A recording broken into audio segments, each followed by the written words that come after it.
Hello students, welcome to Gateway Classes. Myself Nidhi Parashar. और बेटा PPS की इस लेक्चर सीरीज में आज हम पढ़ेंगे लेक्चर नंबर 5।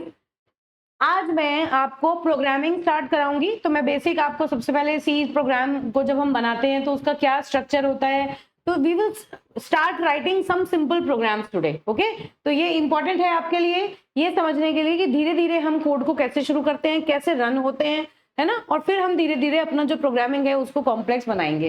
तो पहले हम सी प्रोग्राम का बेसिक स्ट्रक्चर डिस्कस करेंगे कि क्या क्या चीजें हमें प्रोग्राम में इंक्लूड करनी होती हैं, और फिर हम कुछ उसके छोटे छोटे एग्जाम्पल लेके ये समझेंगे कि डिफरेंट सी प्रोग्राम्स हम कैसे बनाते हैं, और फिर उसके बाद इससे जुड़े हुए एकेटीयू में आए हुए कुछ क्वेश्चंस हम डिस्कस करेंगे। तो चलिए बेटा स्टार्ट करते हैं।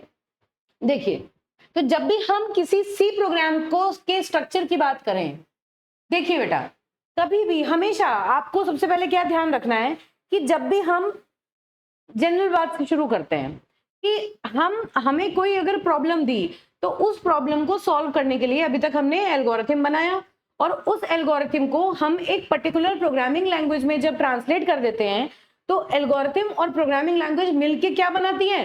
प्रोग्राम। तो प्रोग्राम बेसिकली क्या है? वो सेट ऑफ इंस्ट्रक्शन जो हम कंप्यूटर को देते हैं, है ना। जैसे आपने पहले भी मैंने आपको पढ़ाया डिफरेंट प्रीवियस लेक्चर्स में कि वो कोड जो हम कंप्यूटर को देते हैं, जिसको समझ के कंप्यूटर जिन इंस्ट्रक्शंस को रीड करके वो उन्हें एग्जीक्यूट करता है, उस कोड को हम कहते हैं सोर्स कोड। तो जब भी हम प्रोग्राम्स बनाते हैं ना, तो जो प्रोग्राम्स हम क्रिएट करते हैं बेटा, those programs are called as basically source codes. ठीक बात है। तो अब सोर्स कोड बनाने के लिए सबसे पहले अगर मैं सी की बात करूं तो सिंपल सिंपल बात सबसे पहले ये समझते हैं कि यहाँ एक बहुत नॉर्मल सा अपना नाम प्रिंट कराने का मैं कोई प्रोग्राम बनाऊं। जैसे यहाँ पर लिखा हो एक सिंपल मैंने प्रोग्राम लिखा। देखिए, जब भी हम सी प्रोग्रामिंग यूज करते हैं, प्रोग्राम बनाते हैं, तो उसकी जो पहली लाइन होती है ना, वो होती है हैश इंक्लूड stdio.h। ये चीज आपको याद रखनी है। क्या है? This is the first line of our C program. ठीक है। इस फर्स्ट लाइन में क्या क्या चीजें होती हैं? देखिए, ये जो हैश इंक्लूड है इसे हम कहते हैं, this hash include is called as preprocessor directive. This hash include is called as preprocessor, this is called pre processor directive, pre-processor directive. Okay, and this your stdio.h, this stdio.h is your header file. This is header file. अब हम एक एक करके समझेंगे कि इस header file का क्या मतलब है, ये हम अपने प्रोग्राम में इंक्लूड क्यों करते हैं, है ना। देखिए, अब समझिए, सपोज मैंने ये सिंपल एक हेडर फाइल लिखी। अब हमें क्या करना है, यहाँ हम कुछ नंबर ऑफ इंस्ट्रक्शन ऐड करते हैं। उसके बाद जब भी हम सी की प्रोग्रामिंग शुरू करते हैं ना, तो सबसे पहले हमें क्या लिखना है? हम एक फंक्शन लिखते हैं जिसका नाम होता है मेन। क्या लिखते हैं? मेन फंक्शन लिखते हैं। क्या है मेन फंक्शन? देखिए, इसको फिर से देखते हैं। देखो बेटा, बेसिकली क्या है कि जब भी कोई सी प्रोग्राम लिखना है, उसकी पहली लाइन है hash include stdio.h. okay, and this stdio.h is called as header file.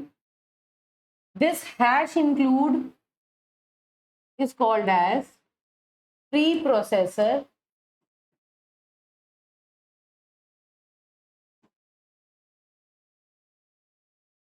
Directive. Okay, ये दो चीजें तो ये हो गई। फिर उसके बाद जब हम प्रोग्राम लिखना शुरू करते हैं ना, तो हम स्टार्ट करते हैं मेन फंक्शन से। सबसे पहले हम लिखेंगे मेन फंक्शन। हमेशा याद रखना है, जब भी कोई सी प्रोग्राम शुरू करेंगे तो सी प्रोग्राम का जो स्टार्टिंग पॉइंट होता है, that starting point is your main function. Function, this is a main function. ये जो बेसिक टर्मिनोलॉजी है ये आपको ध्यान रखनी है। ठीक है, तो हम क्या करेंगे? पहले लिखेंगे मेन सारा लोअर केस में लिखेंगे। एक बात हमेशा ध्यान रखनी है बेटा कि जो सी प्रोग्रामिंग है उस वो केस सेंसिटिव प्रोग्रामिंग लैंग्वेज है। केस सेंसिटिव का मतलब कुछ चीजें जो पहले से, देखो कोई भी प्रोग्रामिंग लैंग्वेज की हम बात करें तो कुछ चीजें तो उसमें प्रोग्राम में पहले से बनी होती हैं और कुछ चीजें हमें बनानी होती हैं, है ना। तो जो चीज पहले से बनी है अगर वो लोअर केस में लिखी है तो लोअर केस में ही हमें यूज करनी है, अगर अपर केस में होती है तो वो अपर केस में ही यूज करनी है। मतलब हम अगर मान लो किसी चीज को हम लोअर केस में लिख रहे हैं तो पूरे प्रोग्राम में हम उसे लोअर केस में ही लिखेंगे। अभी फिलहाल के लिए आपको बस इतनी बात समझ के चलनी है। तो हमें क्या करना है, मैंने मेन फंक्शन लिखा और जो भी प्रोग्राम में कोड, जो भी इंस्ट्रक्शन हमें लिखनी है वो सारी इंस्ट्रक्शन हम इस मेन फंक्शन के अंदर लिखेंगे। सपोज मुझे लिखना है कि मुझे आप एक प्रोग्राम बनाइए जिसमें कि मुझे अपना नाम प्रिंट करना है ना, कोई भी नाम या कोई भी टेक्स्ट हमें स्क्रीन पर प्रिंट करना है। तो यहां हमने क्या लिखा, सपोज प्रिंटफ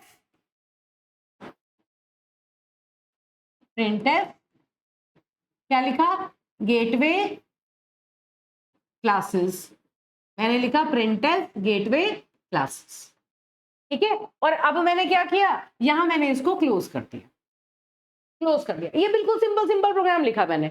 क्या लिखा मैंने, देखो मेन फंक्शन लिखा, मेन फंक्शन के बाद मैंने ये ब्रैकेट्स लगाए, ये ब्रैकेट कहते हैं कि यहां मेरा प्रोग्राम शुरू हुआ और यहाँ पे मेन जो कोड है वो खत्म हो गया। ब्रैकेट जो है वो स्कोप बताते हैं, कहां से हमने स्टार्ट किया और कहां तक चला, कहां पर हमने एंड कर दिया, ठीक है। उसके अंदर हमने ये प्रिंटफ स्टेटमेंट लिखा। अब ये प्रिंटफ स्टेटमेंट क्या है, ये प्रिंटफ बेसिकली एक फंक्शन है, फंक्शन एक, ये क्या है, ये एक इन बिल्ट फंक्शन है, in built in output function, you can say in built output function.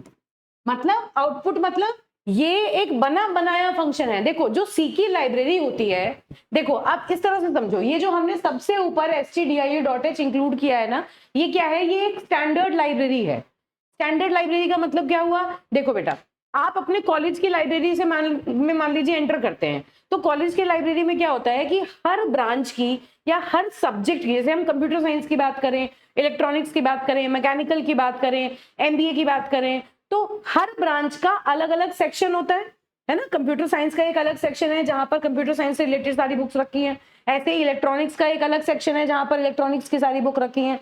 बिल्कुल इसी तरह जब हम सी प्रोग्रामिंग की बात करते हैं तो सी प्रोग्रामिंग में भी पहले से ये मानिए कि कुछ फंक्शंस ऑलरेडी बने हुए हैं।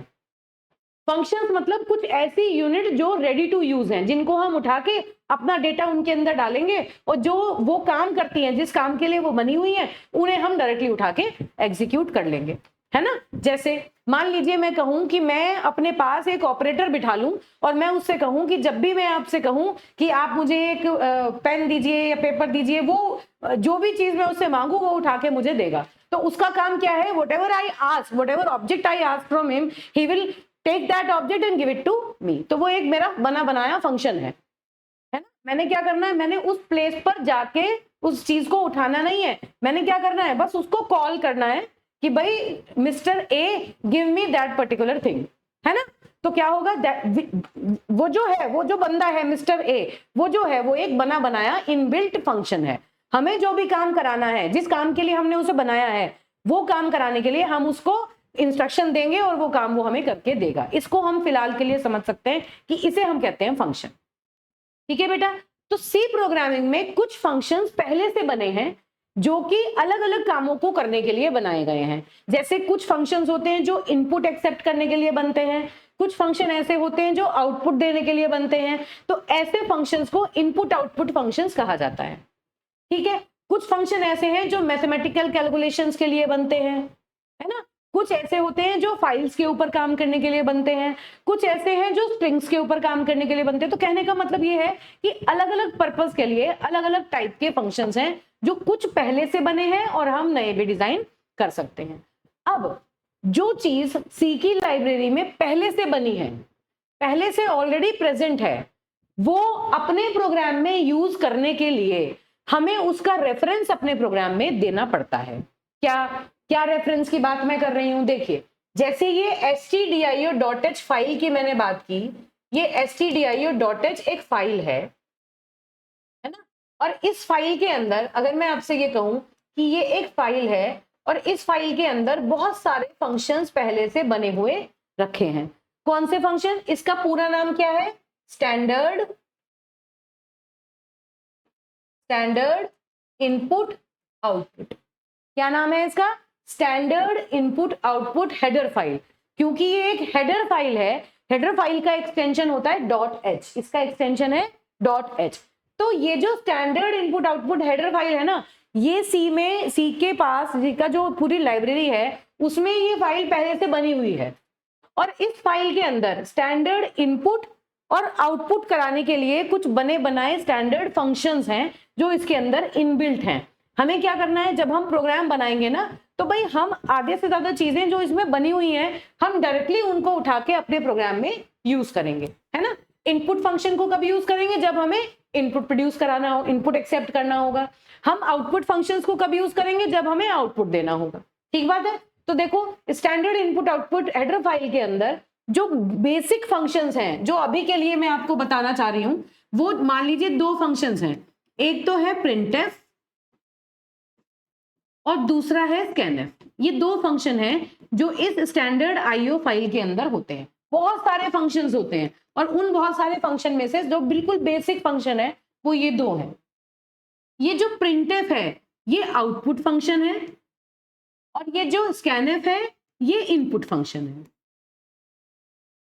printf जो है वो आउटपुट फंक्शन है और scanf जो है वो इनपुट फंक्शन है। मतलब स्टैंडर्ड इनपुट एक्सेप्ट करने का काम scanf करता है और स्टैंडर्ड इनपुट को प्रिंट कराने का काम printf आपका करता है। ठीक बात है। तो अब देखो यहां पर हमने क्या किया, अब यहां पर मेन में मैंने आउटपुट देने के लिए मुझे आउटपुट फंक्शन यूज करना पड़ेगा। भाई हम ये कह रहे हैं कि एक ऐसा प्रोग्राम बनाओ जो जब एग्जीक्यूट हो तो वो प्रिंट कर दे गेटवे क्लासेस। तो प्रिंट करे गेटवे क्लासेस, तो ये प्रिंट आपको कहां दिखाई देगा? आपकी स्क्रीन पर, है ना। इसका मतलब आपको आउटपुट मिलेगा और अगर आपको आउटपुट मिलेगा तो वो आउटपुट कौन देगा? भाई आउटपुट फंक्शन की हेल्प से मिलेगा। तो इसलिए हमने क्या किया, हमने ये आउटपुट फंक्शन अपने प्रोग्राम में यूज किया। अब हमें क्या करना पड़ेगा, ये जो हेडर फाइल है इसको हमने इंक्लूड क्यों किया? क्योंकि जब हम इस आउटपुट फंक्शन को अपने प्रोग्राम में यूज करेंगे ना, तो हमें ये प्रोग्राम कहां पर है, इसकी सारी इंफॉर्मेशन कहां है? स्टैंडर्ड IO.h में। इस पर्टिकुलर हेडर फाइल के अंदर इसका सारा कोड है, इसकी पूरी फंक्शनिंग इसके अंदर लिखी हुई है। तो हमें अगर इस फंक्शन को अपने प्रोग्राम में यूज करना है तो उसके लिए हमें पहले इस हेडर फाइल को अपने प्रोग्राम में मेन से पहले इंक्लूड कराना पड़ेगा। तो ये जो #include stdio.h हमने लिखा, ये इंस्ट्रक्शन क्या काम कर रही है कि ये इस स्टैंडर्ड IO.h फाइल जो है, इस फाइल में जितने भी फंक्शंस हैं उन सारे फंक्शंस को हमारे प्रोग्राम में विजिबल कराने का काम ये करती है। अभी मैं इस बात को पूरे एग्जीक्यूशन प्रोसेस के थ्रू आपको बताऊंगी। तो अभी हमें सिंपल क्या समझना है कि हमने जब भी कोई प्रोग्राम लिखना है उसके ऊपर जो हमने हेडर फाइल लिखी वो किस लिए लिखी? क्योंकि उस हेडर फाइल में जितने भी फंक्शंस हैं उनमें से कुछ फंक्शन हम अपने प्रोग्राम में मेन के अंदर या अपनी कोडिंग में उन्हें यूज करेंगे, जिनमें जनरल जो फंक्शन है वो है printf scanf। और उन्हें अगर हम यूज करना चाहते हैं तो हमें ये हेडर फाइल अपने कोड में इंक्लूड करनी पड़ेगी। ठीक बात है बेटा। अब ये प्री प्रोसेसर क्या होता है, डायरेक्टिव क्या होता है, ये मैं अभी आपको एक एक करके बताऊंगी। तो ये अब किस तरह ये प्रोग्राम चलेगा, देखिए। सबसे पहले जब इस प्रोग्राम को हम रन करेंगे, ये प्रोग्राम किसके पास आएगा? अब इतनी बात हमारी क्लियर हुई कि मेन एक फंक्शन है, मेन के अंदर हम सारा कोड लिखेंगे, मेन के ऊपर हम हेडर फाइल इंक्लूड करेंगे। जब ये प्रोग्राम चलेगा तो printf क्या करेगा, ये जो डबल कोट्स हमने लिखे हैं ना, इन डबल कोट्स के बीच में हम जो भी लिखते हैं वो टेक्स्ट एज इट इज ये आउटपुट स्क्रीन पर प्रिंट कर देगा। ठीक बात है।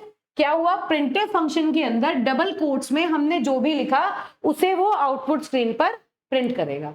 अब ये तो हुआ बेसिक सी प्रोग्राम। अब हम यहां समझते हैं कि ये जो बेसिक सी प्रोग्राम का स्ट्रक्चर है इसका क्या मतलब है। देखिए, सबसे ऊपर यहां क्या लिखा है, डॉक्यूमेंटेशन सेक्शन। डॉक्यूमेंटेशन सेक्शन का मतलब क्या है, जैसे मैंने यहां ये प्रोग्राम बनाया, अगर मैं इसके ऊपर ऐसा करके कुछ लिख दूं, first C program, first C program, तो ये जो लाइन है ना, ये जो लाइन है ये कमेंट है। कमेंट मतलब अगर मैं इस प्रोग्राम को लिखूं तो ये लाइन मुझे सिर्फ ये बता रही है कि ये जो प्रोग्राम है ये किस बारे में है, क्या काम कर रहा है ना, किस काम के लिए हमने इस पर्टिकुलर प्रोग्राम को बनाया है। तो ये जो कमेंट होते हैं इनको कहते हैं कमेंट्स। इन कमेंट्स को हम बेसिकली डॉक्यूमेंट की तरह यूज करते हैं। इंटरनल डॉक्यूमेंटेशन इन्हें कहा जाता है, जो कि कोड के अंदर ये बताता है कि इस पर्टिकुलर लाइन का ये वाला काम है। अब ये जो कमेंट लाइंस होती है ना बेटा, ये एग्जीक्यूटेबल नहीं होती, ये कभी एग्जीक्यूट नहीं होती, ये सिर्फ देखने के लिए होती हैं या रीड आउट करने में या अंडरस्टैंडिंग में हेल्प करने के लिए होती हैं। तो अब देखिए सबसे ऊपर क्या लिखा है, डॉक्यूमेंटेशन सेक्शन। तो जब भी हम कोई प्रोग्राम बनाते हैं तो सबसे ऊपर ये ऑप्शनल है, दिस इज टोटली ऑप्शनल। जरूरी नहीं है कि आप प्रोग्राम बनाएं तो आपको उसमें ऊपर डॉक्यूमेंटेशन सेक्शन में कमेंट लिखना ही लिखना है, ऐसा कुछ नहीं है। तो जैसे देखिए यहाँ पर एक प्रोग्राम बनाया हुआ है, ये छोड़ दीजिए प्रोग्राम में क्या है, अभी इसको हम एक एक करके समझेंगे। इस प्रोग्राम में ये क्या कर रहा है, प्रोग्राम एक नंबर को एक्सेप्ट कर रहा है और फिर उस नंबर की वैल्यू को डिस्प्ले कर रहा है। ठीक है, इस प्रोग्राम को भी मैं डिटेल में डिस्कस करूंगी।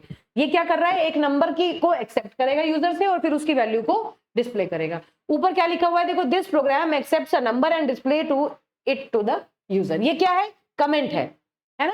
कमेंट को दो तरीके से लिख सकते हैं, कैसे, या तो हम ऐसे स्लैश लगाएं फिर एस्टेरिक लगाएं, इसके बीच में कुछ भी लिखें फिर एस्टेरिक लगाएं स्लैश लगाएं, है ना, या तो ऐसे इसके बीच में हम जो भी लिखेंगे वो कमेंट की तरह ट्रीट होगा, या फिर हम डबल स्लैश लगा दें और फिर इसके बाद जो भी लिखेंगे वो कमेंट की तरह यूज होगा। दोनों मेथड से हम किसी भी कमेंट्स को लिख सकते हैं। अभी सिंगल सिंपल समझेंगे, फिर हम single line comment, multi line comment, इनके बारे में भी बात करेंगे। ठीक है बेटा, तो हम इस तरह से अगर हम कोई भी टेक्स्ट लिखते हैं तो जब हमारा प्रोग्राम एग्जीक्यूट होता है तो वो कोड, वो लाइन एग्जीक्यूट नहीं होती। तो क्या हुआ, दिस प्रोग्राम एक्सेप्ट्स, ये हो गया आपका डॉक्यूमेंटेशन सेक्शन। उसके बाद जो लिंक सेक्शन है वो क्या है, जहां पर आप हेडर फाइल प्रोवाइड करते हैं। लिंक सेक्शन कौन सा हुआ, ये वाला, जहां पर आपने हेडर फाइल लिखी है ना। अभी बताएंगे इसको लिंक सेक्शन क्यों कहते हैं। और फिर है आपका डेफिनेशन सेक्शन। डेफिनेशन सेक्शन का मतलब है, इस तरह से मान लीजिए कि अगर आपको कुछ फंक्शंस और अपने प्रोग्राम में बनाने हैं या कोई और नई चीजें आपको अपने प्रोग्राम में जनरेट करनी है तो उन सबको हम यहाँ पर डिफाइन कर देते हैं। ये चीजें जब आप प्रोग्रामिंग पढ़ेंगे आपको ग्रेजुअली समझ में आएगी। फिलहाल के लिए बस आप ये समझ के चलिए कि हम मेन के ऊपर ये चार चीजें हैं जो मेन फंक्शन के ऊपर हम लिख सकते हैं। कमेंट लिख सकते हैं, हेडर फाइल हम लिखते हैं, अगर कोई नई चीजें हमें बनानी है तो उनकी डेफिनेशन दे देते हैं यहाँ पर, और साथ में ग्लोबल डिक्लेरेशन रखते हैं। ग्लोबल डिक्लेरेशन का मतलब कुछ चीजें हम चाहते हैं कि हम, देखिए जैसे मैंने आपको बताया कि ये जो ब्रैकेट्स होते हैं ना, मान लो मैंने लिखा मेन और मेन के बाद ये ब्रैकेट ओपन किया क्लोज किया, तो इसको हम पूरा इसका स्कोप कहते हैं। मतलब मेन के अंदर जहां ब्रैकेट ओपन हुआ जहां क्लोज हुआ उसके अंदर पूरी मेन की बॉडी मानी जाती है ना। अब अगर मान लीजिए मैंने इसके अंदर कोई भी नंबर जनरेट किया, नंबर वैल्यू आई, तो वो बस इसी के अंदर यूज हो सकती है, उसे कहते हैं स्कोप। मतलब अगर मैं इस स्कोप के अंदर कोई वेरिएबल बनाती हूं तो वो सिर्फ इसी स्कोप में विजिबल होगा। अगर हम ये चाहें, मान लीजिए मेन के हम अपने प्रोग्राम में मल्टीपल और फंक्शंस भी बना सकते हैं, जैसे यहाँ पर हम मेन तो बनाते हैं, उसके अलावा हम और फंक्शंस भी बना सकते हैं, है ना। इसमें मैं अगर कोई वेरिएबल बनाऊं तो वो सिर्फ इसमें यूज होगा, मेन में के अंदर मैंने कोई वेरिएबल बनाया तो वो सिर्फ मेन में यूज होगा। तो हम अगर ऐसा चाहते हैं कि एक वेरिएबल में बनाऊं वो मुझे मेन के अंदर भी यूज हो जाए और ए में भी यूज हो जाए, तो उस केस में हम क्या करते हैं, उसको ग्लोबल डिक्लेरेशन दे देते हैं। क्या करते हैं कि उस वेरिएबल को यहां मेन से ऊपर डिक्लेयर कर देंगे। अगर हम मेन के ऊपर वो वेरिएबल डिक्लेयर करें या उसको बना दें तो फिर वो पूरे प्रोग्राम में जितने भी हम फंक्शंस बनाएंगे उन सब में उसकी वैल्यू जो होगी वो एग्जिस्ट करेगी, उसे हम यूज कर पाएंगे। ये चीजें बेटा पहली बार में सुन के हो सकता है आप रिलेट ना कर पाए, लेकिन जैसे जैसे आप प्रोग्रामिंग पढ़ेंगे ना आपको ये चीजें बिल्कुल क्रिस्टल क्लियर होती चली जाएंगी। तो बिल्कुल घबराने की बात नहीं है, धीरे धीरे करके आगे बढ़ना है और समझते जाना है। ठीक है, तो अभी तक हमने क्या पढ़ा कि सबसे ऊपर हम कमेंट लिख सकते हैं जिसको हम डॉक्यूमेंटेशन सेक्शन कहते हैं। फिर हमारा लिंक सेक्शन होता है जिसमें हम हेडर फाइल लिख देते हैं, है ना। फिर होता है डेफिनेशन सेक्शन, रिक्वायरमेंट होती है तो डेफिनेशन बाद में लिखेंगे। यहां होता है ग्लोबल डिक्लेरेशन, कुछ ऐसी डिक्लेरेशन हम कर सकते हैं। ग्लोबल का मतलब सब जगह विजिबल, लोकल का मतलब जहां जहां के लिए बना है वहीं पर विजिबल, है ना। ग्लोबल मतलब एवरीवेयर। तो ग्लोबल डिक्लेरेशन का मतलब कि इस सेक्शन में जो भी चीज लिखी जाएगी वो पूरे प्रोग्राम में विजिबल होगी, पूरे प्रोग्राम में हम उसको यूज कर सकते हैं। ठीक है, अब ये तो है आपका मेन फंक्शन, है ना, इसे हम कहते हैं starting, this is starting point of C program. ये किसी भी सी प्रोग्राम का स्टार्टिंग पॉइंट है। आपने जब देखा था ना कि आपका जो एल्गोरिथम था वो स्टार्ट से शुरू हो रहा था तो एंड पे खत्म हो रहा था, तो बस इसी तरह समझिए कि ये है स्टार्ट और जहां ये खत्म हो रहा है वो है एंड। ठीक है बेटा, तो every C program will start executing starting from main and it will complete its execution till this particular curly bracket. ठीक बात है, तो ये हो गया आपका मेन प्रोग्राम। इसके अंदर हम कुछ वेरिएबल्स को जिन्हें हम यूज करेंगे उन्हें हम डिक्लेयर करेंगे और फिर कुछ जो भी स्टेटमेंट्स हम लिखेंगे वो हमारा पूरा प्रोग्राम हो जाएगा। ठीक है, तो ये सारी चीजें आपको सिंपल जब प्रोग्राम में समझाऊंगी वहां से ये सारी चीजें आपको बहुत अच्छे से समझ में आ जाएंगी। ठीक बात है, अब इधर देखिए, ये एक प्रोग्राम लिया है। इस प्रोग्राम में क्या है कि एक नंबर है, उस नंबर को आप यूजर से पूछिए और फिर उसे डिस्प्ले कराइए। अब इस प्रोग्राम को हम जरा ध्यान से समझते हैं कि इसमें क्या किया हुआ है। देखिए, देखो बेटा, सबसे पहले हमने क्या लिखा, एक एक करके समझेंगे कि हमने इस पर्टिकुलर प्रोग्राम में हर इंस्ट्रक्शन में क्या काम किया और वो इंस्ट्रक्शन कैसे लिखी जाएगी और उसकी क्या रिक्वायरमेंट है। सबसे पहला क्या लिखा मैंने, हेडर फाइल को इंक्लूड कर लिया, है ना, जैसे कि हम करते हैं। क्यों? क्योंकि हेडर फाइल के अंदर जो फंक्शन है वो फंक्शन हम अपने प्रोग्राम में यूज करेंगे। ठीक है, चलिए अब देखिए, अब सबसे पहले मैंने क्या किया, मैंने क्या लिखा, मेन। मेन, ठीक, मेन के आगे वॉइड, इंट अभी हम लगा सकते हैं, अभी मैं कुछ भी यूज नहीं कर रही हूँ। अभी आप एक सिंपल टर्मिनोलॉजी से चलना शुरू कीजिए, फिर धीरे धीरे एक एक चीज को आपको इंट्रोड्यूस किया जाएगा। ठीक है, तो सबसे पहले हमने सिंपल समझा मेन। अब हम क्या कह रहे हैं कि हमें एक प्रोग्राम बनाना है कि मुझे यूजर से पूछना है कि भाई कोई नंबर आप इनपुट करिए, है ना। सपोज ये प्रोग्राम है हमारा और ये हमारी है आउटपुट स्क्रीन, ये है मेरी आउटपुट स्क्रीन, यहां पर मुझे आउटपुट नजर आएगा, है ना। ये वो स्क्रीन है जिसके साथ हम हैंडल कर रहे हैं, जिसके साथ यूजर काम कर रहा है। ये कोड है जो हम लिखेंगे। ठीक, अब देखिए सबसे पहले क्या हुआ, और थोड़ा ऊपर चलते हैं, देखिए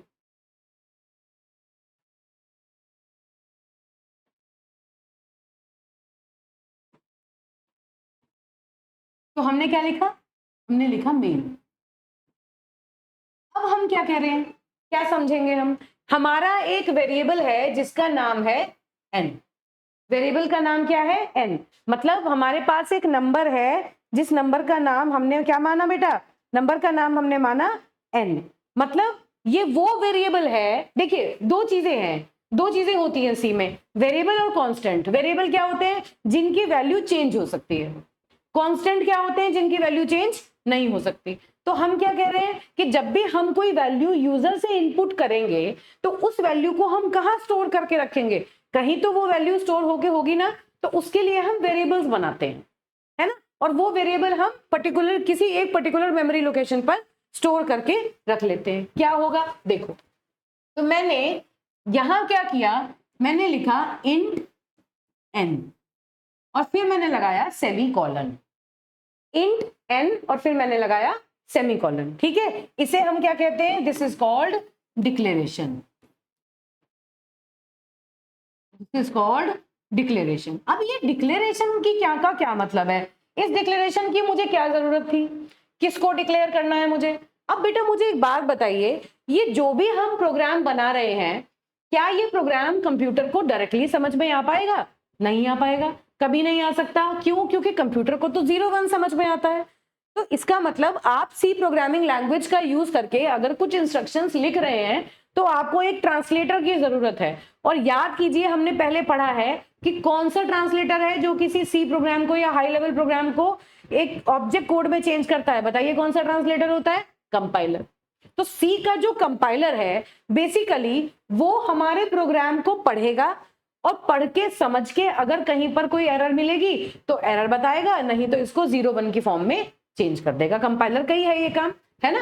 तो अब कंपाइलर को क्या पता है मुझे ये बताइए, अगर मान लीजिए मैं हिंदी में बात कर रही हूं और आप लोग इंग्लिश में बात करते हैं तो आपको हिंदी नहीं आती और मुझे इंग्लिश नहीं आती, तो हमें अपने बीच में हमने क्या किया, एक ट्रांसलेटर बिठा लिया। उस ट्रांसलेटर को हिंदी भी आती है और इंग्लिश भी आती है।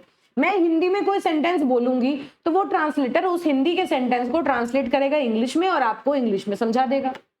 आप अगर इंग्लिश में कुछ बोलेंगे तो वो ट्रांसलेटर उसे हिंदी में कन्वर्ट करके मुझे समझा देगा।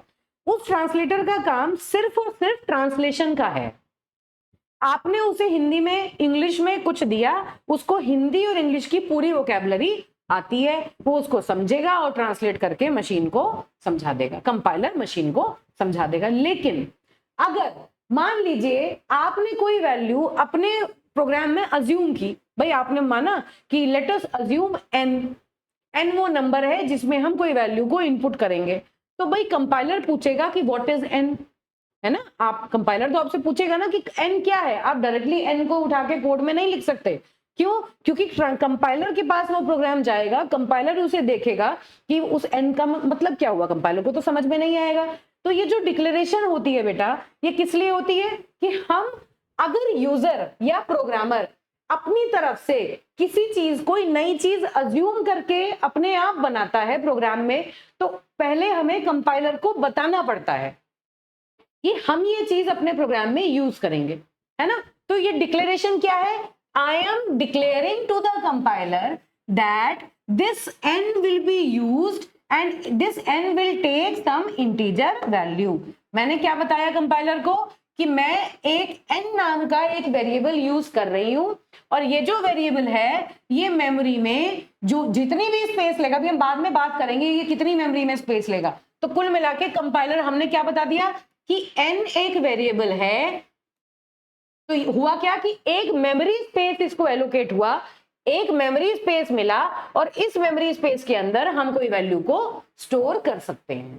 कंपाइलर क्या करेगा, एक मेमोरी स्पेस को जनरेट करेगा, उस मेमोरी स्पेस का नाम हो जाएगा n और जो भी वैल्यू हम इस वेरिएबल में डालेंगे वो वैल्यू इसमें जाके स्टोर हो जाएगी। तो this is how a declaration work, है ना। आपको n को यूज करने से पहले डिक्लेयर करना पड़ेगा। डिक्लेयर आप नहीं करेंगे तो जो कंपाइलर होगा वो एक एरर प्रोड्यूस कर देगा। अभी हम देखेंगे वो एरर्स किस टाइप की, कैसे एरर होती है। अब देखिए हमने n को डिक्लेयर कर दिया, हमने बता दिया कंपाइलर को कि n नाम का एक वेरिएबल है जिसे हम यूज करेंगे और उस वेरिएबल का ये जो है ना, ये इंटीजर इसके पहले लगा हुआ है, इसे हम कहते हैं डेटा टाइप, इसे कहते हैं डेटा टाइप। मतलब ये जो वेरिएबल है n, ये वेरिएबल का नाम है और इंट जो है ये इसका टाइप ऑफ डेटा है। मतलब n जो होगा वो किस टाइप का डेटा होल्ड कर सकता है, इंटीजर टाइप का डेटा होल्ड कर सकता है, मतलब उसमें कोई फ्रैक्शनल वैल्यू नहीं आएगी। अब अगर मैंने इंट n लिखा तो मैंने कंपाइलर को डिक्लेयर कर दिया कि मैं अपने प्रोग्राम में n नाम का एक वेरिएबल यूज करूंगी जो कि एक इंटीजर वैल्यू को होल्ड कर सकता है। ठीक बात है।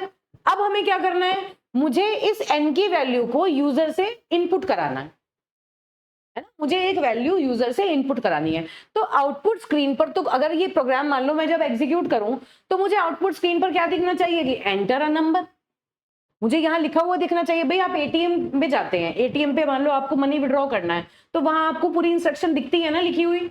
अगर आपको कुछ दिखेगा नहीं तो आपको प्रोग्राम, जो यूजर होगा उसको समझ में क्या आएगा कि उसे क्या करना है ना। तो जब हम प्रोग्राम को एग्जीक्यूट करें तो यहाँ पर क्या लिखा हुआ है, एंटर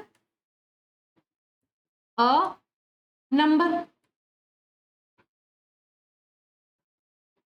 एंटर अ नंबर ऐसे लिखा हुआ है ना। और जब ये लिखा हुआ आए तो उसके ऊपर हम एक नंबर को टाइप कर दें, टाइप करें तो वो नंबर एन में चला जाए। ये काम हमें करना है। तो सबसे पहले तो हम ये सोचेंगे कि जब हम इस प्रोग्राम को रन करेंगे तो हम क्या चाह रहे हैं, स्क्रीन पे क्या लिखा हुआ है, एंटर अ नंबर लिखा हुआ आना चाहिए, है ना। तो क्या हुआ, लिखा हुआ आना चाहिए, मतलब एक ऐसी इंस्ट्रक्शन लिखनी है जो स्क्रीन पे कुछ टाइप करे और स्क्रीन पर अगर कुछ दिख रहा है तो इसका मतलब वो आउटपुट है। तो वो आउटपुट दिखाने के लिए हमें क्या यूज करना पड़ेगा, एक ऐसा फंक्शन जो आउटपुट के लिए यूज करते हैं। कौन सा फंक्शन, अभी मैंने आपको बताया था, प्रिंटफ। तो हम क्या करेंगे, यहां क्या लिखेंगे, प्रिंटफ, और प्रिंटफ फंक्शन में हम सीधे सीधे लिखेंगे एंटर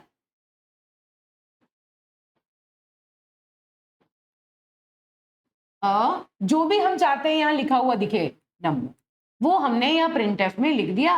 डबल कोट्स को बंद किया ब्रैकेट और फिर यहां लगा दिया सेमीकोलन। ठीक बात है। ये जो बेटा मैंने यहाँ सेमीकोलन यूज किया, इस सेमीकोलन का पर्पस क्या है? ये जो सेमीकोलन है ना, this is called as statement terminator. This is statement terminator, मतलब जहां आपको सेमीकोलन मिला, इसका मतलब ये जो स्टेटमेंट है ये यहां पर खत्म हो गया। अगर आप सेमीकोलन नहीं लगाएंगे तो स्टेटमेंट का टर्मिनेशन नहीं माना जाएगा। ठीक बात है। तो अब आपने क्या किया, देखिए इंट एन लिखा, ये इसका डिक्लेरेशन हो गया, और आपने प्रिंटफ स्टेटमेंट लिख दिया, फंक्शन लिखा, बना बनाया फंक्शन है, कहां पर? इस हेडर फाइल में। हमें ये फंक्शन यूज करना है, इसलिए हमने इस हेडर फाइल को अपने प्रोग्राम में इंक्लूड कर लिया। क्या लिखा? Enter a number. जब ये एग्जीक्यूट होगा तो हमें यहाँ लिखा हुआ मिलेगा एंटर अ नंबर। ठीक बात है। अब क्या हुआ, अब हम क्या चाहते हैं? अब हम ये चाहते हैं कि मान लो मैं यहाँ पर 10, यूजर यहाँ पर 10 दे, यूजर ने यहाँ इनपुट कराया 10, तो जैसे यहाँ 10 इनपुट हो, दो काम हो। जब मैं यहाँ पर जब यूजर इनपुट कराए 10 तो दो काम होने चाहिए। क्या? पहला काम तो ये कि वो स्क्रीन पर दिखे। भाई इनपुट कराने पर हमें यहाँ पर स्क्रीन पर दिखना चाहिए हमें स्क्रीन पर। हमें पता क्या चलेगा? मान लीजिए मैं कीबोर्ड से 10 प्रेस करूं और मुझे यहाँ पर स्क्रीन पर ना दिखे, तो क्या मुझे पता चलेगा कि मैंने नंबर इनपुट किया कि नहीं किया? नहीं किया। तो पहला काम क्या कि मुझे वो यहाँ स्क्रीन पर दिखे, और दूसरा काम क्या कि उसके लिए जो मेमोरी बनाई गई थी उस मेमोरी में जाके वो स्टोर हो जाए, है ना? क्यों? क्योंकि भाई मेमोरी में जाके कोई भी नंबर अगर कंप्यूटर में आप यूज करेंगे तो आपको वो सेव करके रखना पड़ेगा कंप्यूटर की मेमोरी में। क्यों? क्योंकि प्रोसेसर जब एग्जीक्यूट करेगा तो मेमोरी से ही उठाएगा, है ना? तो जब आपने डिक्लेयर किया था तो उसके लिए मेमोरी ऑलरेडी क्रिएटेड है। अब जब आप उसे इनपुट कराएंगे तो दो काम होंगे, एक तो वो स्क्रीन पर दिखेगा और दूसरा वो उस पर्टिकुलर मेमोरी लोकेशन के अंदर चला जाएगा। तो अब इसका मतलब क्या है? इसका मतलब प्रिंट तो करा दिया, अब हमें क्या करना है? एक नंबर को इनपुट कराना है। जब हम नंबर को इनपुट करते हैं तो कौन सा फंक्शन यूज करेंगे? इनपुट फंक्शन यूज करेंगे। और यहां पर हमारा इनपुट फंक्शन क्या है? स्कैनएफ। इनपुट फंक्शन क्या है बेटा हमारा? स्कैनएफ। वो क्या करता है? जो अगर हमें किसी एक नंबर को इनपुट कराना है, सपोज मुझे किसी एक नंबर को इनपुट कराना है, तो इस स्कैनएफ फंक्शन के दो पार्ट होते हैं, ध्यान रखना है।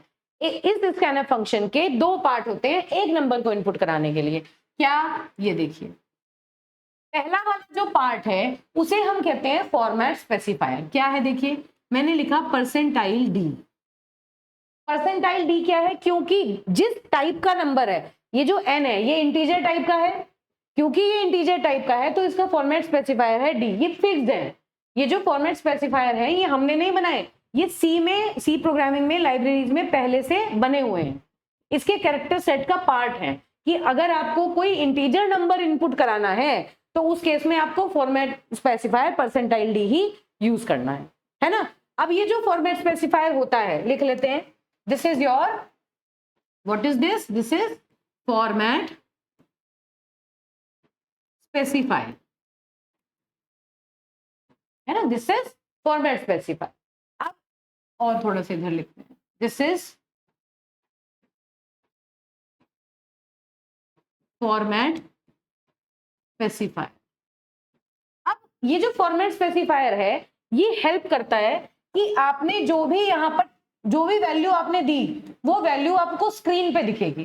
फॉर्मेट स्पेसिफायर की हेल्प से आपको ये स्क्रीन पर वैल्यू नजर आएगी। स्क्रीन पर कैसे नजर आएगी ये डिसाइड करता है, ठीक है? और साथ ही साथ आपको किसकी, ये आप क्या चाहते हैं, ये जो वैल्यू आपने इनपुट की है कहाँ जाए? ये एन में चली जाए। तो आप यहाँ क्या लिखेंगे? And n. ये वाला ऑपरेटर आप यूज करेंगे। एंड एन, मल्टीपल टाइप के सिंबल्स हम यहाँ पर यूज करते हैं। क्या यूज करेंगे? And n. ये एंड क्या है बेटा? देखिए, this and is address of operator. This is address of operator and this is your variable n, जिसमें कोई वैल्यू जाएगी। तो ये क्या करेगा? देखो पहले वाला जो हाफ है डबल कोट्स के अंदर बंद है, इस हाफ की हेल्प से तो ये स्क्रीन पे दिखाई देगा 10 जो आपने इनपुट किया। और जो सेकंड हाफ है जिसमें आपने लिखा एड्रेस ऑफ एन, तो जो वैल्यू आपने इनपुट की वो वैल्यू जाके कहां स्टोर हो जाएगी? एन के एड्रेस पर। मतलब जिस एड्रेस, सपोज यहाँ पर XYZ इसका जो भी एड्रेस है उस एड्रेस पर जाके ये वैल्यू जो होगी यहाँ पर स्टोर हो जाएगी। ठीक बात है? इस तरह से हमें समझना है। ये जो एड्रेस होते हैं बेसिकली ये हेक्साडेसिमल फॉर्म में होते हैं। मान लो मैंने 1000 कोई एड्रेस ले लिया, ऑटोमेटिकली क्रिएट हुआ। भाई ऑपरेटिंग सिस्टम करता है, ऑपरेटिंग सिस्टम का काम है मेमोरी मैनेज करने का, है ना। हमें नहीं पता कौन से एड्रेस पर इसको एलोकेशन मिला, हमने तो यहाँ लिख दिया एड्रेस ऑफ एन, मतलब जहां भी एन को मेमोरी मिली होगी, जो ये नंबर इनपुट हुआ वो नंबर उसी मेमोरी पे जाके स्टोर हो जाए, हमने इसको वहां पर स्टोर कर दिया। तो अभी तक का जो प्रोग्राम है हमारा, उसमें हमने क्या किया, एक नंबर को इनपुट करा लिया और वो नंबर जो है वो अपनी पोजीशन पर जाके स्टोर हो गया। अब हमारा काम क्या है, हम इस नंबर को प्रिंट कराना चाहते हैं। हमें क्या करना है, इस नंबर को प्रिंट करना है। प्रिंट करने का मतलब एन की वैल्यू को प्रिंट करना है। जब भी हमें कोई वैल्यू प्रिंट करनी होती है, देखो बेटा दो चीजें हमें प्रिंट करनी है। क्या क्या, ये जो प्रिंटफ स्टेटमेंट है ये दो तरीके से काम करता है। कैसे, देखो प्रिंटफ स्टेटमेंट दो तरीके से काम करता है। कैसे, देखो अगर मैं प्रिंटफ की बात करूं, प्रिंटफ फंक्शन कैसे काम करेगा। पहला तरीका, मैंने क्या किया, प्रिंटफ हेलो, है ना। तो ये क्या हुआ, it will print, it will print, ये मैं कमेंट की तरह यहां पर लिख रही हूं ताकि आपको पता चले, it will print hello. Screen पर ये क्या करेगा, हेलो प्रिंट कर देगा, है ना। अगर ये आपकी स्क्रीन है तो इस स्क्रीन पर क्या प्रिंट होगा, हेलो। तो पहला काम तो क्या हुआ, एक तरीके से हम प्रिंटफ को कैसे यूज कर सकते हैं कि डबल कोट्स के अंदर हम जो भी स्ट्रिंग लिखते हैं, मतलब जो भी चीज कुछ भी हमने डबल कोट्स में लिखा वो एज इट इज आपकी स्क्रीन पर प्रिंट हो जाएगा। एक चीज तो ये हो गई। अगर मैं प्रिंटफ की जगह लिखूं परसेंटाइल, सॉरी प्रिंटफ की जगह सपोज मैंने लिखा 1 2 3 4 5, है ना, मैंने लिखा 1 2 3 4 5, तो भी ये स्क्रीन पर 1 2 3 4 5 प्रिंट कर देगा। तो कहने का मतलब है कि जो भी चीज आप लिख रहे हैं ये स्क्रीन पे उसको डायरेक्टली प्रिंट कर रहा है। अब ये तो सिंपल बात हुई। अब अगर मान लो मुझे n की वैल्यू, जो कि मैंने अभी आपको बताया कि n की वैल्यू 10 है और ये वैल्यू मुझे यहाँ प्रिंट करनी है, इस प्रिंटफ से मुझे n की वैल्यू प्रिंट करनी है, तो दो तरीके हैं। क्या कि एक तो मैं क्या लिखूं, प्रिंटफ, कैसे प्रिंट करूं, प्रिंटफ परसेंटाइल n। क्या ये तरीका सही है, नहीं, ये तरीका बिल्कुल सही नहीं है। क्यों, क्योंकि अगर मैं ऐसे प्रिंट करूंगी तो ये क्या प्रिंट कर देगा, तो n प्रिंट कर देगा। क्या मुझे n प्रिंट करना है, नहीं, मुझे n की वैल्यू प्रिंट करनी है। मुझे वेरिएबल का नाम नहीं प्रिंट करना, मुझे वेरिएबल के अंदर जो वैल्यू है वो वैल्यू प्रिंट करनी है। तो बेटा उसको प्रिंट करने के लिए हमें इस स्टेटमेंट को कैसे लिखना पड़ेगा, प्रिंटफ, सबसे पहले हम क्या लिखेंगे, फॉर्मेट स्पेसिफायर, क्योंकि ये एक इंटीजर वेरिएबल है n, तो इसका फॉर्मेट स्पेसिफायर लिखेंगे। n क्या है, एक इंटीजर वेरिएबल है, क्या है, इंट n, है ना, और इसकी वैल्यू है मान लो 10। तो इस केस में ये क्या है, एक इंटीजर वेरिएबल जिसकी वैल्यू हमने दी 10। अब जब ये प्रिंट करेगा तो यहां पर हम लिखेंगे n। जब हमने स्कैनफ यूज करना है तो हमें यहां पर एंड ऑपरेटर लगाना है। जब हम वैल्यू को प्रिंट करेंगे तो यहां हम एंड ऑपरेटर नहीं लगाएंगे, क्योंकि पहले से कंप्यूटर को पता है कि वो वैल्यू कहां पर है। इनपुट करते हुए हमें रास्ता दिखाना है। भाई बहुत सीधी बात है, अगर मैं आपसे कहूं कि आप कोई नया बंदा आया है और वो आपसे आपके घर के बारे में पूछ रहा है, तो आप उसको एड्रेस बताएंगे कि वहां चले जाइए, है ना। अब जब वो आपके घर में ऑलरेडी है और फिर आप उससे कहें कि भाई अब तुम कल आ जाना, तो वो घर से तो अपने आप ही चला जाएगा। क्या आपको अब एड्रेस दिखाने की, रास्ता दिखाने की जरूरत है कि तुझे कहां से जाना है, जहां से आया था वहां से चला जाएगा, है ना। तो प्रिंट जब हम कर रहे हैं, जब हम आउटपुट जनरेट कर रहे हैं, उस टाइम पर हमें यहाँ पर एड्रेस बताने की जरूरत नहीं होती। जब हम इनपुट करते हैं तब हम एड्रेस ऑफ ऑपरेटर का यहाँ पर यूज करते हैं। याद रखनी है ये बात, बच्चे एग्जाम में प्रोग्राम लिखते हुए कॉमन मिस्टेक करते हैं, ठीक है।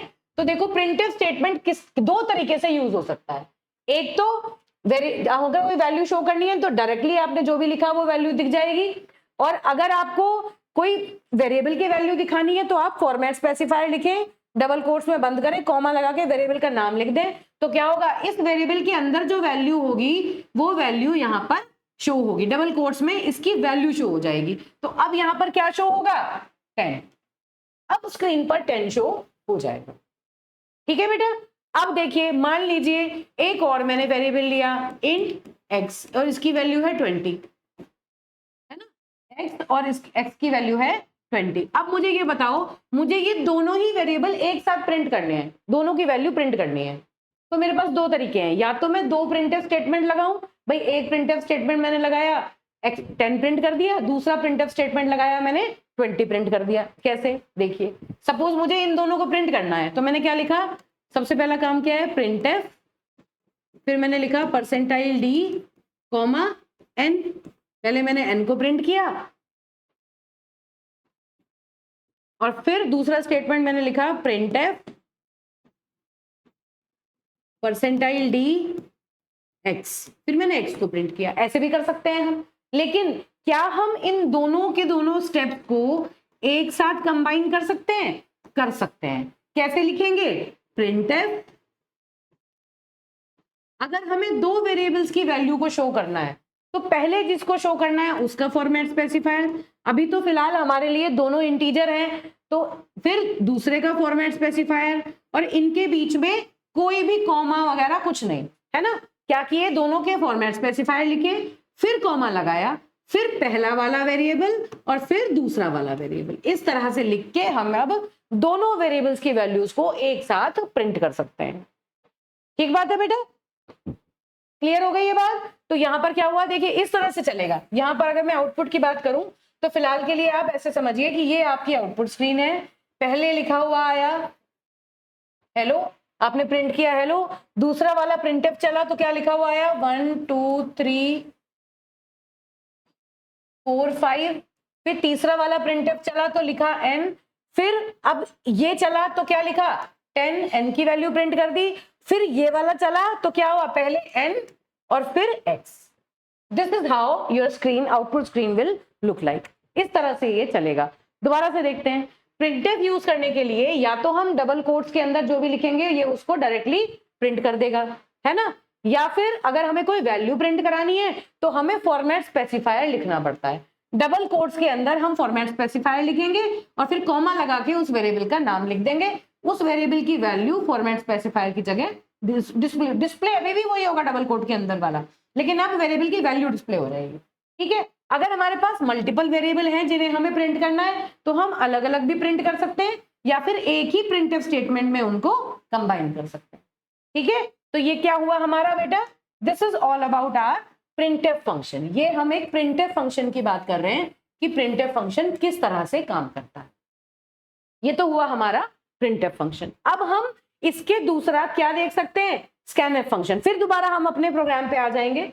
यहां पर अब हम क्या देखें, स्कैनफ फंक्शन की बात कर रहे हैं। चलिए स्कैनफ फंक्शन देखते हैं। नेक्स्ट है हमारा स्कैनफ। क्या है ये स्कैनफ, ये एक इनपुट फंक्शन है। This is standard input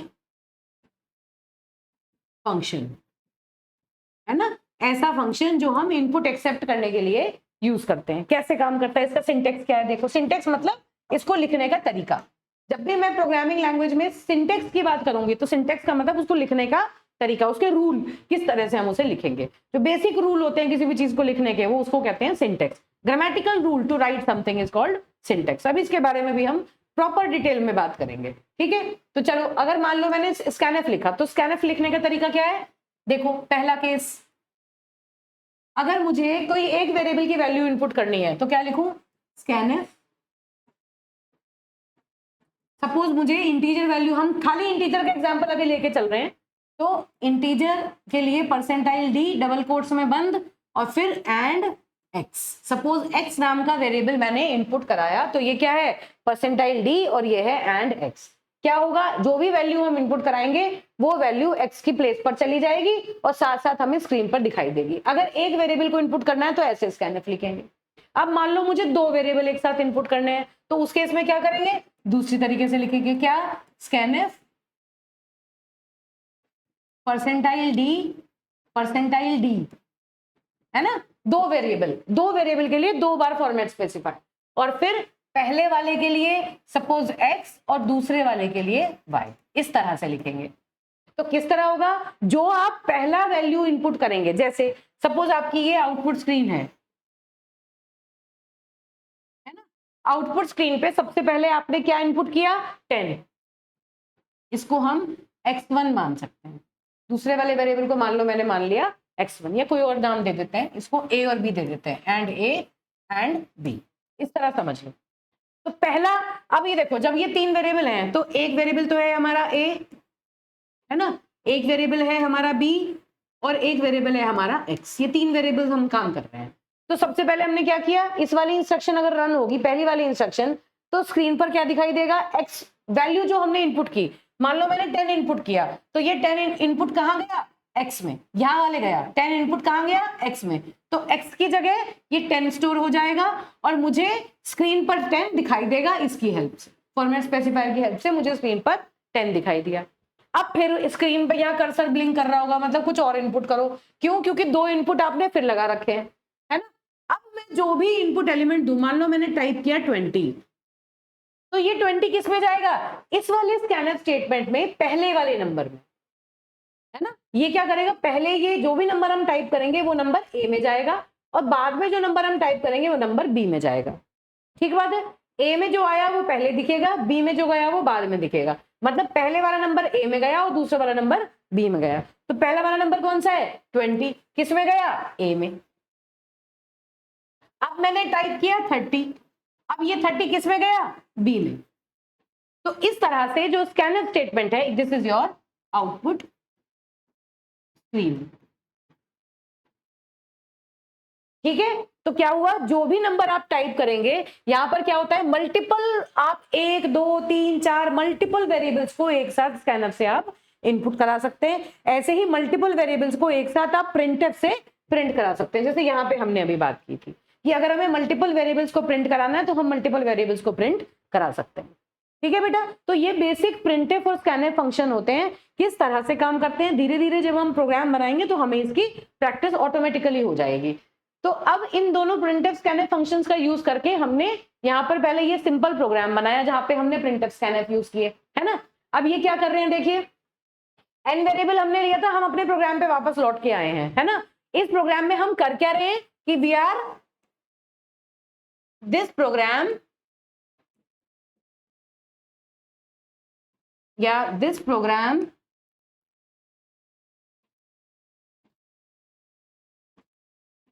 input a number and print its value, है ना। ये प्रोग्राम क्या कर रहा है बेटा, ये जो प्रोग्राम है, ये प्रॉब्लम स्टेटमेंट क्या है कि ये जो हम प्रोग्राम बना रहे हैं, ये एक नंबर को इनपुट करा के जो वैल्यू इनपुट हुई उस वैल्यू को प्रिंट कर रहा है, ये काम कर रहा है ये प्रोग्राम। ठीक बात है, तो अब देखो क्या हुआ, अभी तक हमने क्या किया था, हमने एक वेरिएबल को डिक्लेयर किया कंपाइलर को बताने के लिए, फिर हमने पूछा एंटर अ नंबर, लिखा हुआ आ गया, फिर जो नंबर हमने टाइप किया वो नंबर एन में चला गया और हमें स्क्रीन पे दिखा, ये दोनों काम हो गए। अब हमें क्या करना है, अब जो भी नंबर टाइप किया वो तो हमने, अब हमें क्या दिखाना है, हम चाहते हैं स्क्रीन पे लिखा हुआ है द एंटर्ड नंबर इज 10, है ना, क्या लिखा हुआ है, द एंटर्ड नंबर इज 10। तो यहाँ पे कैसे लिख देंगे इस चीज को, देखो आउटपुट चाहिए हमें, तो आउटपुट के लिए कौन सा फंक्शन यूज करेंगे, प्रिंटफ फंक्शन। तो क्या लिखूं मैं आगे, प्रिंटफ, प्रिंटफ में मुझे जो भी लिखना है, हम वो कहां लिखना है, डबल कोट्स के अंदर लिखना है ना, डबल कोट में मैं जो लिखूंगी वो मुझे स्क्रीन पे दिखेगा। तो मुझे स्क्रीन पे क्या चाहिए, the entered number is equal to 10। अब क्या मैं यहाँ 10 लिख दूं, नहीं, मुझे कहां से वो 10 की वैल्यू मिलेगी, n की वैल्यू लिखनी है ना, तो मुझे क्या करना है, परसेंटाइल डी डबल कोट्स बंद कॉमा n, इस तरह से मुझे प्रिंटफ स्टेटमेंट लिखना है। ये इंपॉर्टेंट है, ये आपको याद रखना, समझना है इसको। क्या हुआ, the enter number is equal to, भाई प्रिंटफ क्या करता है, प्रिंटफ ने इन दोनों डबल कोट्स के बीच में आपने जो भी लिखा उसे प्रिंट कर देना है स्क्रीन पे। लेकिन अगर आपको किसी वेरिएबल की वैल्यू भी प्रिंट करानी है साथ में, तो वहां आपको फॉर्मेट स्पेसिफायर लगाना पड़ेगा, है ना। तो ये क्या लिखेगा, the entered number is equal to, इसे तो एज इट इज प्रिंट कर देगा, और जहां फॉर्मेट स्पेसिफायर लगा है वहां पर एन की वैल्यू प्रिंट कर देगा। तो ये क्या लिखेगा, देखो ये लिखेगा इस तरह से, द, जो आपने यहां लिखा exactly, entered number is equal to और जहां परसेंटाइल डी लिखा है वहां पर ये लिखेगा एन की वैल्यू को यहां पर ये दिखा दे। इस तरह से हम प्रिंटफ फंक्शन का यूज करते हैं। तो ये हुई बेसिक अंडरस्टैंडिंग कि अगर हमें किसी वेरिएबल को इनपुट कराना है तो हम उसे क्यों डिक्लेयर करते हैं, किस लिए डिक्लेयर करते हैं, कंपाइलर को बताने के लिए कि ये पर्टिकुलर वेरिएबल जो होगा इसे हम अपने प्रोग्राम में यूज करेंगे और आपको इस वेरिएबल को एक एलोकेशन प्रोवाइड करना है, एक स्पेस प्रोवाइड करना है, क्योंकि हम इसकी जो भी वैल्यू इनपुट करेंगे वो वैल्यू जाके वहां पर हमें स्टोर करनी है। ठीक है, प्रिंटफ एक आउटपुट फंक्शन है, स्कैनफ एक इनपुट फंक्शन है।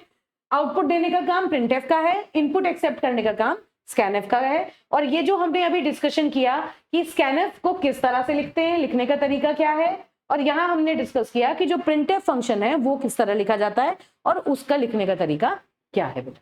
ठीक है, तो ये तो हुआ आपका सिंपल बातें जो अभी तक हमने की। ये देखिए, ये हुआ एक सिंपलेस्ट सी प्रोग्राम जो कि एक नंबर को इनपुट करा के उसे प्रिंट कर रहा है। अब हमें अगला क्या समझना है, ये जो अभी हमने प्रोग्राम की बात की थी ये वही सब चीजें लिखी है कि डॉक्यूमेंट सेक्शन क्या होता है, लिंक सेक्शन क्या होता है, डेफिनेशन ग्लोबल, मेन एक यूजर डिफाइंड फंक्शन है जो मैंडेटरी है हर प्रोग्राम को, बिना मेन के कोई प्रोग्राम सी का नहीं लिखा जा सकता। और फिर सब प्रोग्राम सेक्शन मतलब वो सेक्शन जहां पर हम मल्टीपल अलग अलग फंक्शंस बना सकते हैं। तो ये अभी इसमें अगर कोई चीज ऐसी भी है, कंफ्यूजन है, नेचुरली कंफ्यूजन होगा तो बिल्कुल वरी की बात नहीं है। जैसे जैसे हम प्रोग्रामिंग में आगे बढ़ेंगे तो ये चीजें ऑटोमेटिकली आपको क्रिस्टल क्लियर होती चली जाएंगी। आई एश्योर यू कि आपको ये सब कुछ समझ में आएगा। ठीक है बेटा, तो चलिए अब क्या है, अब ये कुछ इंपॉर्टेंट चीजें हैं कि जो भी हमने प्रोग्राम बनाया उस प्रोग्राम को जब हम एग्जीक्यूट करते हैं, मतलब प्रोग्राम जो बनाया उसे हम सोर्स कोड कहते हैं। हमें पता है भाई जो प्रोग्राम हमने लिखा उस प्रोग्राम को हम क्या कहते हैं, सोर्स कोड। अब उस सोर्स कोड को जब हम कंप्यूटर को देते हैं तो कंप्यूटर उस सोर्स कोड को लिखने से शुरू करके रिजल्ट मिलने तक का बीच का जो पूरा प्रोसेस है, मतलब आपका जो प्रोग्राम होगा वो पहले कंपाइल होगा, फिर उसके बाद एग्जीक्यूट होगा, फिर आपको आउटपुट मिलेगा, उसका जो पूरा एग्जीक्यूशन और कंपाइलेशन प्रोसेस है वो हमें समझने की जरूरत है। उसके ड्यूरेशन में डिफरेंट टाइप की फाइल्स बनती हैं, उन फाइल्स के बारे में हम पहले डिस्कस करते हैं। सोर्स फाइल कौन सी होती है, जो भी फाइल, जो भी प्रोग्राम आप बना रहे हैं वो आपकी सोर्स फाइल है ना। जैसे मान लो आपने जो भी प्रोग्राम बनाया, मैंने एक प्रोग्राम बनाया और मैंने उस प्रोग्राम का नाम रखा ए और .c एक्सटेंशन से मैंने उसको सेव कर दिया। तो ए है प्रोग्राम का नाम और .c एक्सटेंशन क्यों, क्योंकि सी प्रोग्राम की फाइल है। तो ये जो है, ये फाइल जो है ये आपकी सोर्स फाइल है।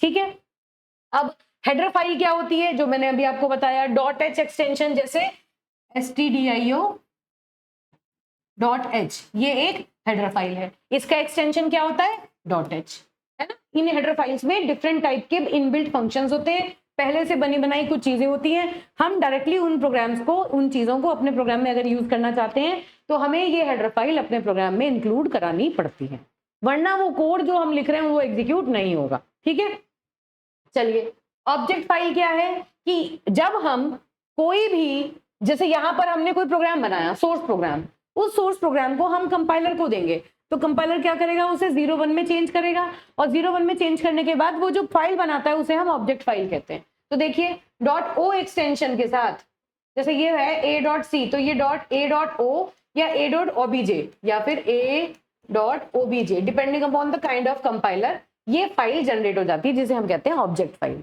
है ना। लेकिन बेटा ये भी जो ऑब्जेक्ट फाइल है ना, अब कोई आपसे पूछे क्या ये जो ऑब्जेक्ट फाइल बनी ये एग्जीक्यूटेबल है, क्या ये डायरेक्टली एग्जीक्यूट हो सकती है, नहीं हो सकती। इस फाइल को एग्जीक्यूटेबल बनाने का काम किसका था, लिंकर का, हमने पढ़ा था पहले, है ना। जो भी फाइल 0-1 की फॉर्म में चेंज हो जाती है वो फाइल डायरेक्टली एग्जीक्यूटेबल नहीं होती, क्योंकि कुछ रन टाइम लाइब्रेरीज हैं, कुछ रन टाइम फंक्शन हैं जो हमें उसमें इंक्लूड कराने पड़ते हैं। जब हम उन्हें इंक्लूड कराते हैं तभी वो फाइल्स एग्जीक्यूट होती हैं। लिंकर ये काम हमारा करता था। लिंकर क्या करता था, object file, multiple object file बनी या एक ऑब्जेक्ट फाइल से रन टाइम लाइब्रेरीज को कनेक्ट कराने का काम। रन टाइम लाइब्रेरी मतलब जैसे ये हेडर फाइल है, इस हेडर फाइल में जितने भी फंक्शंस हैं उनको लिंकिंग के टाइम पर अटैच करने का काम कौन करेगा, लिंकर करेगा। तो एग्जीक्यूटेबल फाइल कौन सी फाइल है, वो फाइल जो कि लिंकर जनरेट करता है। लिंकर सारी ऑब्जेक्ट फाइल को कंबाइन करके रन टाइम लाइब्रेरीज को ऐड करके उसके बाद जो फाइल बनाता है उस फाइल को हम एग्जीक्यूटेबल फाइल कहते हैं और उसका एक्सटेंशन क्या होता है, a.exe। अब ये जो फाइल जनरेट होती है ना, ये फाइल अल्टीमेटली एग्जीक्यूट होती है। तो अब हम समझ लेते हैं कि ये पूरा एग्जीक्यूशन का प्रोसेस क्या है। देखिए सबसे पहले क्या होता है, किसी भी एडिटर पर या नोटपैड पर या जो भी आप कंपाइलर यूज कर रहे हैं अपनी सी प्रोग्रामिंग करने के लिए, उस पर आप अपना प्रोग्राम जो टाइप करते हैं वो स्टेप नंबर 1 है, आपने अपना प्रोग्राम टाइप कर लिया, उसे हम कहते हैं सोर्स कोड। क्या कहते हैं प्रोग्राम को? Source code. That program is called as source code. ठीक बात है।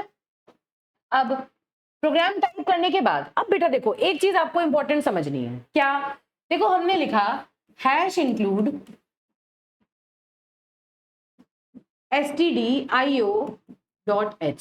और हम ये और फिर हमने लिखा था मेन, और मेन में हमने यहाँ पर बहुत सारा कोड लिखा। फिर हम ये कह रहे हैं कि इस मेन के अंदर हम कुछ इंस्ट्रक्शन ऐसे यूज कर रहे हैं जो कि इस हेडर फाइल में एग्जिस्ट करती हैं, है ना। तो हम अपना प्रोग्राम जब चलाएंगे, जब हम इस प्रोग्राम को पढ़ना स्टार्ट करेंगे, हम कंपाइलर को ये प्रोग्राम देंगे, तो कंपाइलर ये कहेगा कि भाई ये जो फंक्शन आपने यहाँ यूज किया, सपोज मैं यहाँ पर printf scanf ये फंक्शन मैं यहाँ पर यूज कर रही हूँ, तो कंपाइलर हमसे ये कहेगा कि ये जो फंक्शन आपने यूज किए ये फंक्शन कहाँ से आए, कंपाइलर को नहीं पता।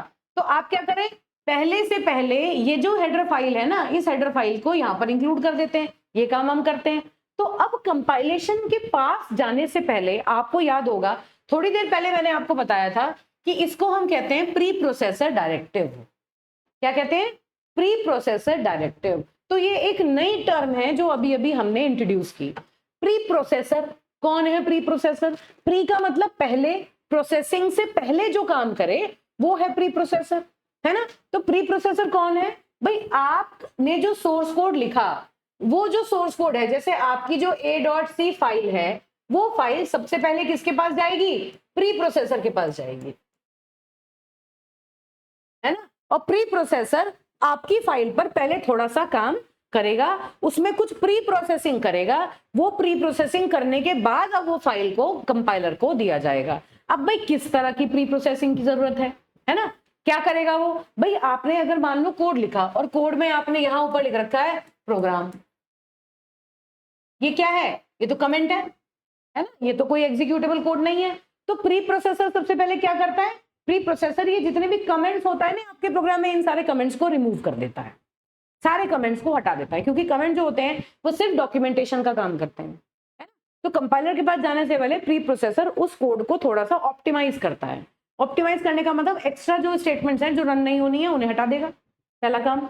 और दूसरा काम, ये जो स्टैंडर्ड io.h फाइल है जो हमने एग्जाम्पल में ली है, फॉर एग्जाम्पल इसमें जितने भी फंक्शंस हैं, इस लाइब्रेरी में जितने भी बने बनाए फंक्शन हैं, उन सारे फंक्शंस को आपके प्रोग्राम में विजिबल कराने का काम ये कर देगा। इस फाइल को आपके पूरे प्रोग्राम में विजिबल करा देगा। इसके जितने भी फंक्शन है वो सारे के सारे आपकी फाइल में इस कोड के साथ अटैच हो जाएंगे, है ना। कहने का मतलब क्या है कि अगर सपोज ये आपका प्रोग्राम था, ये आपका प्रोग्राम था, है ना, और यहाँ पर स्टैंडर्ड io.h एक फाइल आपने इंक्लूड की, तो इस फाइल में जितने भी फंक्शंस हैं वो सारे के सारे इस फाइल के साथ अटैच हो जाएंगे। इस तरह से आपका प्रोग्राम एक्सपैंड हो जाएगा, है ना। ये क्या करेगा? पूरे के पूरे प्रोग्राम को एक्सपैंड कर देगा। ये तो वो कोड है जो आपने लिखा, और साथ में ये कुछ बने बनाए फंक्शन है जो आपके प्रोग्राम के साथ अटैच कर दिए जाएंगे। तो इसलिए क्या कहते हैं कि जो प्री प्रोसेसर होता है वो हमेशा एक्सपेंडेड कोड जनरेट करता है। मतलब जो आपने हेडर फाइल लगा रखी है उनके अंदर जो बने बनाए फंक्शंस है ना, उन फंक्शंस को भी आपके प्रोग्राम के साथ ये अटैच कर देगा, तो आपका जो कोड है वो एक्सपैंड हो जाएगा। ये काम होता है प्री प्रोसेसर। ठीक है बेटा। तो प्री प्रोसेसर ने क्या किया? एक एक्सटेंडेड कोड जनरेट किया। क्या करता है pre processor? It generates expanded code, expanded code generate करता है। ठीक है। अब वो जो, अब ये काम जब आपने कर लिया, तो अब ये जो प्री प्रोसेसर ने जो भी काम किया, उसके बाद जो एक्सपेंडेड कोड आया, वो एक्सपेंडेड कोड किसके पास गया? कंपाइलर के पास, है ना। इसने क्या किया? देखो प्री प्रोसेसर ने क्या किया? एक्सपेंडेड कोड जनरेट किया, और वो एक्सपेंडेड कोड किसके पास गया? कंपाइलर के पास। कंपाइलर ने क्या किया? आपके प्रोग्राम को 01 की लैंग्वेज में चेंज किया, है ना, और यहाँ पर क्या बना दी? Object file. तो अगर ये मान लीजिए ये फाइल आपकी a.c थी, तो यहाँ प्री प्रोसेसर ने इसका एक्सपेंडेड कोड बनाया, और यहाँ कंपाइलर ने इसकी a.obj फाइल या a.o फाइल जनरेट कर दी, है ना। तो यहाँ 01 की फॉर्म इसने बना दी। लिंकर क्या करेगा? अभी भी हमने क्या बताया था कि ये जो फाइल बनी है एग्जीक्यूटेबल फाइल नहीं है, ये हार्ड डिस्क पर पड़ी हुई है ना। लिंकर क्या करेगा, एक नई फाइल, सॉरी कंपाइलर एक नई फाइल, ऑब्जेक्ट फाइल जनरेट करेगा और उसको डिस्क पे सेव कर देगा। अब उसको डिस्क से उठा के कौन लाएगा, लोडर, इसके बारे में हम पहले बात कर चुके हैं, है ना। लेकिन उससे पहले लिंकर क्या करेगा, ये जो ऑब्जेक्ट फाइल बनी उसको रन टाइम लाइब्रेरीज के साथ ही कनेक्ट करेगा। अब ये रन टाइम लाइब्रेरी का क्या मतलब है, देखिए देखिए बेटा, एक छोटा सा एग्जांपल लेते हैं। सपोज आप कोई मैथमेटिकल प्रॉब्लम सॉल्व कर रहे हैं और उसमें लॉग टेबल है जो आप यूज करते हैं, है ना। उसमें कुछ ऐसी क्वेश्चन में कुछ ऐसी एंट्रीज हैं जो लॉग टेबल से आपको जिनकी वैल्यू देखनी है। आपको आते हैं क्वेश्चन सॉल्व करने, आप सब कुछ कर रखा है, आपने पूरी प्रॉब्लम का सॉल्यूशन बना लिया, है ना। लेकिन जब आप जिस टाइम पर आप वो वाली वैल्यू कैलकुलेट कर रहे होंगे, उस मोमेंट पर आपको लॉग टेबल की रिक्वायरमेंट रहेगी।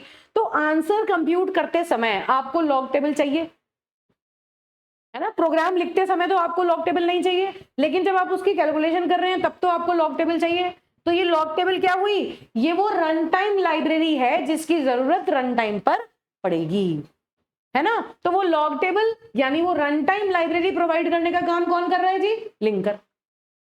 आपने सॉल्यूशन लिख दिया, लेकिन उस सॉल्यूशन में कुछ चीजें ऐसी हैं जिनको एग्जीक्यूशन टाइम पर जिनकी रिक्वायरमेंट है, जिनके बिना कैलकुलेशन या प्रोसेसिंग आगे नहीं बढ़ पाएगी, वो कुछ रन टाइम फाइल ऐसी होती हैं जिनको लिंकर जो होता है आपके प्रोग्राम के साथ एसोसिएट कर देता है, जिससे कि कंप्लीट हो जाता है एग्जीक्यूशन प्रोसेस, ठीक है। और लोडर उसको रैम से उठा के रैम में लोड करता है, वहां से वो प्रोसेसर को मिलता है और प्रोसेसर उसे एग्जीक्यूट कर देता है, ठीक है बात। तो इस तरह से ये पूरा का पूरा कंपाइलेशन और एग्जीक्यूशन प्रोसेस है जो रन करता है। क्या हुआ, पहले हमने प्रोग्राम लिखा, प्रोग्राम कहां गया, प्री प्रोसेसर के पास, प्री प्रोसेसर ने सारे कमेंट्स हटा दिए। क्या करेगा प्री प्रोसेसर, प्री प्रोसेसर क्या करता है, रिमूव्स ऑल कमेंट्स, प्रोग्राम में से सारे कमेंट्स हटा देगा और एक्सपेंडेड और एक्सपैंड्स कोड, ठीक है। कोड को एडिशनल जो फाइल्स आपने दे रखी हैं वो सारी इसमें विजिबल करा देगा। फिर कंपाइलर क्या करेगा, convert to object code. Compiler क्या करेगा, converts to object code, compiler object code में कन्वर्ट कर देगा, है ना। लिंकर क्या करेगा, लिंक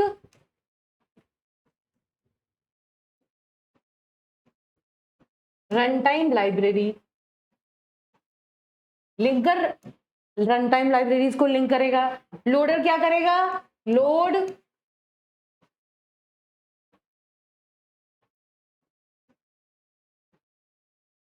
ऑब्जेक्ट फाइल या ऑब्जेक्ट कोड